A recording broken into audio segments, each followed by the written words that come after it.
The silent guardian Marcus Rivera adjusted his mining helmet as the red dust of Xerian Prime swirled around his boots. The twin suns cast long shadows across the crystalline formations that jutted from the planet's surface like frozen lightning. He had been working the extraction sites for 3 months, and the silence still unnerved him. No birds, no insects, just the constant hum of machinery and the whisper of alien wind through the crystal spires. The mining operation was humanity's first major venture into the Outer Rim, a joint effort between Earth's Colonial Mining Consortium and the mysterious Zephyrian Council. The locals were peaceful enough, tall and graceful beings with silver skin that seemed to shimmer in the dual sunlight. They had agreed to the mining rights in exchange for human medical technology, a fair trade that benefited both species. Marcus wiped sweat from his brow as he guided the massive excavator toward a new vein of rare earth metals. The work was backbreaking, but the pay was worth it. He was saving enough to buy his own ship and maybe start a transport business between the colonies. The American dream, he called it, just relocated to the stars. That's when he saw her. She stood perfectly still at the edge of the excavation site, her elongated form silhouetted against the crimson horizon. Unlike the other Zephyrians who worked alongside the humans, this one wore no identification badge, no environmental suit. She simply watched, her large dark eyes fixed on Marcus with an intensity that made his skin crawl. "Hey," Marcus called. Out, powering down the excavator. "You're not supposed to be in the work zone without proper clearance." The Zephyrian woman didn't respond. She didn't even acknowledge that he had spoken. She just stood there, motionless as a statue, her gaze never wavering from his face. Marcus felt a chill run down his spine despite the planet's oppressive heat. He climbed down from the excavator and approached her slowly. The mining site's safety protocols were clear about unauthorized personnel, but something about her presence felt different. Not threatening exactly, but deeply unsettling. Her silver skin seemed to pulse with an inner light, and Marcus noticed that the usual hum of the crystal formations had grown quieter in her vicinity. "Look, I don't know what you want," Marcus said, stopping about 10 feet away from her. "But you need to leave. This is a restricted area." Still no response. The woman's eyes seemed to look right through him, as if she were seeing something else entirely. Marcus reached for his communicator to call security, but his hand froze halfway to his belt. There was something in her expression, a sadness so profound it was almost tangible. The silence stretched between them like a taut wire, broken only by the distant sounds of machinery and the whisper of wind through alien crystal. Marcus had the strangest feeling that this moment would change everything, though he couldn't understand why. The revelation Marcus stood frozen as the Zephyrian woman finally moved. Her motion was fluid, almost hypnotic, as she raised one slender hand toward the excavation site. The gesture seemed harmless enough, but Marcus felt every hair on his body stand on end. The crystal formations around them began to resonate with a low, thrumming sound that he felt in his bones. "What are you doing?" Marcus backed away slowly, his hand now firmly gripping his communicator. The woman's lips parted, and when she spoke, her voice was like music played on glass instruments. "You do not understand what you disturb, human." Marcus blinked in surprise. The Zephyrians he had worked with spoke broken English at best, relying heavily on translation devices. But this one spoke with perfect clarity, her accent carrying the weight of centuries. "The mining operation is legal," Marcus said, trying to keep his voice steady. "Your council approved it." A sad smile crossed the woman's features. "The council speaks for the cities, not for the sleeping ones below." Marcus felt his blood run cold. Sleeping ones? The woman stepped closer, and Marcus noticed that her feet barely disturbed the red dust. "Your machines dig deep, human. Deeper than you know. The crystals you harvest are not mere stone. They are the dreams of my ancestors, crystallized over millennia. Marcus looked around at the towering crystal spires with new eyes. The formations were too uniform, too purposeful to be natural. You're saying these crystals are alive? They sleep, the woman corrected. And in their sleep, they dream. They dream of the old days, when my people soared between the stars on wings of pure thought. They dream of the great cities that once covered this world in light and song. The excavator's engine ticked as it cooled, punctuating the silence. Marcus struggled to process what he was hearing. Why didn't your council tell us? Because they have forgotten, the woman said, her voice heavy with grief. The younger generation sees only profit in old stones. They do not remember the songs, the stories, the connections that bind us to this place. Marcus felt the weight of responsibility settling on his shoulders. What happens if we continue mining? The woman's expression grew darker. The sleeping ones will wake, and when they wake, they will remember why they chose to sleep rather than watch their world die. A rumble echoed through the ground beneath their feet, and Marcus realized it wasn't coming from the mining equipment. The crystal formations were vibrating, their resonance growing stronger with each passing moment. You have to stop the operation, the woman said urgently. If you wake them fully, they will not distinguish between those who disturb their rest and those who simply happen to be nearby. Marcus activated his communicator. Base, this is Rivera. We have a situation at Site 7. I need to speak with. Operations immediately. Static crackled through the device. Rivera, you're not due to check in for another 3 hours. What's your status? I'm standing next to a Zephyrian who claims we're mining on top of some kind of burial ground or sacred site. She says continuing the operation could be dangerous. A pause. Marcus, you know the protocols. Any religious or cultural concerns should be directed through proper channels. The council has already approved our operations. The woman touched Marcus's arm gently. They will not listen to warnings. Your people see only the value of what they can extract. But I will show you truth. Part 3. The awakening. The woman pressed her palm against the nearest crystal formation, and Marcus's world exploded into light and sound. Visions flooded his mind, images of Zerion crime, as it once was, covered in cities of living crystal that sang with the voices of millions. He saw the Zephyrians in their glory days, beings of pure energy who had chosen physical form to better appreciate the beauty of the material universe. Marcus watched in wonder as the ancient Zephyrians shaped matter with their thoughts, creating art that existed in multiple dimensions simultaneously. They had been explorers, philosophers, and artists, spreading beauty and knowledge throughout the galaxy for eons.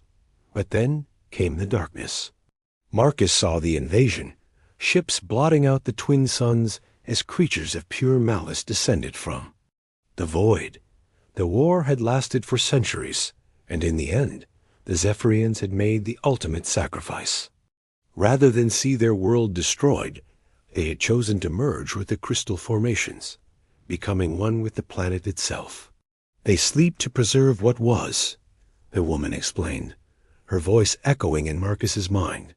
But they also sleep to guard against what might return. Marcus staggered as the vision ended, his mind reeling from the experience. Those things you showed me, the invaders, are they coming back?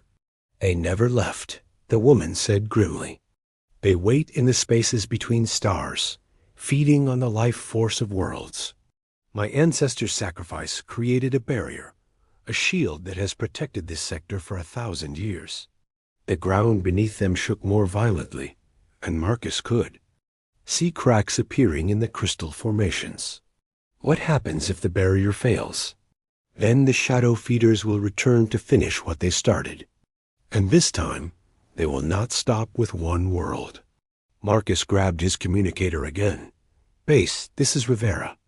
I'm declaring a code red emergency. Evacuate all personnel from the mining sites immediately. Rivera, You're not authorized to call a code red. What's your situation? My situation is that we're about to wake up something that's been keeping monsters from eating the galaxy. Marcus shouted. Just trust me on this one. The woman smiled sadly. Your spirit is strong, human, but your people will not listen to words. They must see for themselves. As if summoned by her words, the largest crystal formation began to glow with an inner fire. The light pulsed rhythmically, like a massive heartbeat, and Marcus could feel the power building beneath his feet. It's too late, the woman whispered. The first of the sleeping ones wakes. A deep, resonant tone filled the air, and Marcus felt it in every cell of his body. The sound was both beautiful and terrifying, like the voice of a god stirring from eternal slumber. Around them, the other crystal formations began to respond, their own lights flickering to life in sympathy. What do we do? Marcus asked, his voice barely audible over the growing crescendo. We show them that not all who walk on two legs are destroyers, the woman replied. We show them that humanity can learn, can grow, can choose preservation over profit. The first crystal formation cracked open like an egg, revealing a core of pure, pulsing energy. The light was so intense that Marcus had to shield his eyes, but he could feel the presence within it, ancient and powerful beyond imagination. Welcome, sleeping one, the woman said, her voice filled with reverence. A young human seeks to understand. Will you grant him audience? The energy pulsed brighter, and Marcus felt his consciousness expanding, touching something vast and alien and infinitely old. The test Marcus found himself standing in a void filled with swirling galaxies, face to face with a being of pure crystalline energy. The entity towered above him, its form constantly shifting between geometric patterns that hurt to look it directly. When it spoke, its voice was like the sound of stars being born. Human child, the ancient being said, you have disturbed our rest. For this, the penalty is dissolution. Marcus forced himself to stand straighter despite the overwhelming presence. I didn't know. None of us knew what we were doing. Ignorance is not absolution, the entity replied. Your species takes without asking, consumes without consideration. You are no different from the shadow feeders we guard against. That's not true, Marcus said, surprised by his own conviction. We make mistakes, yes, but we also learn. We adapt. We can be better. The crystalline being's form shifted, and Marcus caught a glimpse of something that might have been amusement. You speak of potential, yet your actions speak of destruction. How do you reconcile this contradiction? Marcus thought of his fellow miners, good people working hard to support their families. He thought of the medical technology they had traded to the Zephyrians, saving lives across the galaxy. He thought of the exploration ships pushing into unknown space, driven by curiosity rather than conquest. Because we're young, Marcus said finally. We're like children playing with tools we don't fully understand. But children grow up. They learn from their mistakes if given the chance. The entity's form solidified slightly, becoming more recognizable as a Zephyrian, though one composed entirely of living crystal. And what would you have us do with this knowledge, young human? Teach us, Marcus said without hesitation. Show us how to take only what we need, how to preserve what matters. Make us partners instead of destroyers. The crystalline being was silent for a long moment. The last species that made such promises betrayed us. They became the shadow feeders, consuming their own world before turning their hunger on others. Marcus felt a chill run through him. We're not them. We don't have to follow the same path. Perhaps, the entity said, but words are wind. Actions are truth. If we spare your people, if we teach you our ways, what guarantee do we have that you will not become the very thing we sleep to guard against? Marcus thought of his sister back on Earth, studying to become a doctor. He thought of his friend Jake, who had given up a lucrative mining contract to help establish a refugee colony. He thought of the countless humans who chose compassion over profit every day. You don't, Marcus admitted. There are no guarantees. But that's what makes the choice meaningful. We could become monsters, or we could become something better. The only way to find out is to try. The entity's form began to shift again, and Marcus felt the void around them changing. Your honesty is refreshing, young human. Most of your kind would have offered false promises or empty platitudes. Would that have worked better? Marcus asked. No, the entity replied, and there was definitely amusement in its voice now.